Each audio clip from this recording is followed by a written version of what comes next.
Let's step back just for a second and talk about how most people use the data that's available to them inside of their analytics reports. Most of the time, this report receives the majority, if not all of, the attention from people that are looking at their analytics. This is the traffic overview report, and it shows the number of unique visitors that are coming to your website.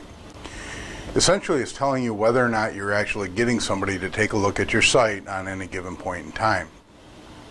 This is a great report, but it currently has no value in its current form. Here's why. If your site isn't performing the way that you expect it to perform, or if you're not getting any leads or any sales from your site, does this report really give you any insights as to what to do to change? And obviously it doesn't. If your site isn't generating any business for you, based on this report, will you really know anything to change? Obviously you won't. But once we get through with our conversation today about segmentation, you'll be able to start to pull out the information from these reports that will help you determine what to do to make those changes for your business and to start getting more out of your website. In simplest terms, segmenting is really nothing more than breaking down the data in your reports into categories that make a lot of sense for your business. Here's a predefined segment that's set up already in Google Analytics package that a lot of people are using. This is a visitor loyalty report, and basically it shows two different user segments. It's showing new customers that are, or new visitors to your site, and returning visitors.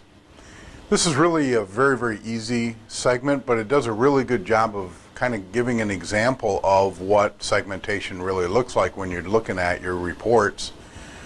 There's a lot of different types of ways that you can segment your customer base or your visitors to your website.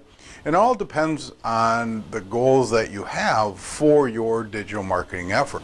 So why do you even have to care about segmentation? Because data in aggregate is completely worthless. Unless you segment your data, you can't take any action from the information that you're getting. This is what we refer to as actionable analytics. Let's take a look at a really common scenario that most people experience. Let's say that you're trying to expand into a new market geographically.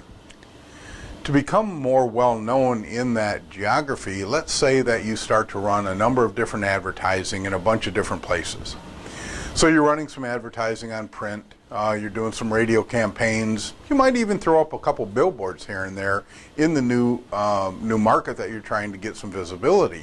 The goal for all of this advertising then is to get your prospective customers to visit your website and to learn a little bit more about who you are and what you do. Let's say now that you've been running these ads for about 60 days.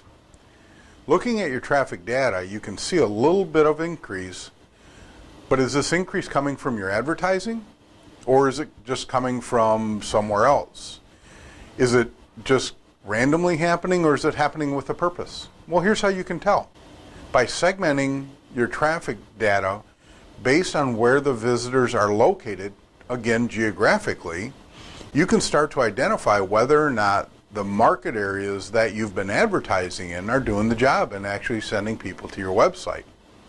By segmenting this way, you can start to see the effectiveness and consequently the return on investment that all of your advertising is paying back in that new market and helping you identify if you're in fact growing visibility.